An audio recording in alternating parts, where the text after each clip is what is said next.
Alright, I wanted to make a quick video about time misdirection and how big of a part of trick designing that it really is that a lot of people don't realize. And I'm going to do that by kind of showing you two tricks back to back that are essentially the same trick but presented very differently. Alright, so we'll start with the ace of spades, and I'll put it in your hand right there.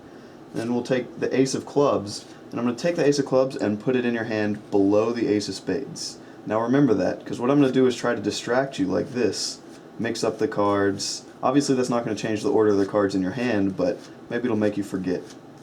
Alright, so now let me ask, where is the ace of spades? And you say the ace of spades is on top. I say, that's right, the ace of spades is on top, which leaves the ace of clubs on bottom. But you forgot which cards were in which hand. Alright, that's a really good trick. That's, the last card trick is really famous. But I've seen people perform it differently that really makes it a lot worse. And here, let me show you what I mean. A different way of performing it that I've seen. We're going to start with the ace of clubs and put it in your hand. Then we're going to take the ace of spades and put it in your hand. And if I snap my fingers, the ace of clubs and spades jump right back, and the ace of hearts and diamonds are now in your hand. And you kind of see the difference, and maybe because I did the first trick, directly before, you don't see a huge difference, but if I'd done one for you versus doing the other, it really is a really big difference between the two tricks, and I'll explain why.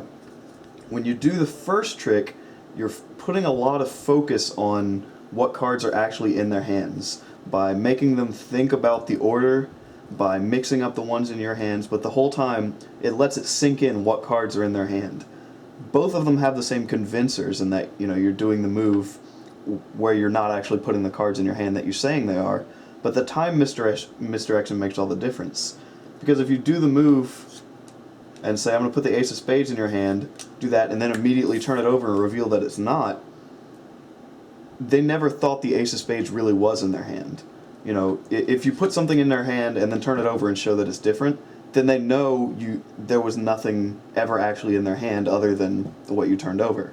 Whereas, if you put something in their hand, the ace of spades, and you leave it there for a while, it gives them time to register what exactly is in their hand, and especially if you do, a move, something to make them think about what's in their hand, it really comes across as more convincing. So, I guess just the general point is, in all tricks, timing misdirection is just as important as regular misdirection. Like if I were going to do some move and I didn't want you to see it, I'd misdirect your attention. It's just as important if I want to do some move, maybe that I'm not worried about you seeing, but I'm worried about you realizing. It's very important that I separate the move and the revelation by some amount of time. So just keep that in mind when you're doing pretty much any card, coin, mentalism, any kind of effect. You should keep in mind timing misdirection.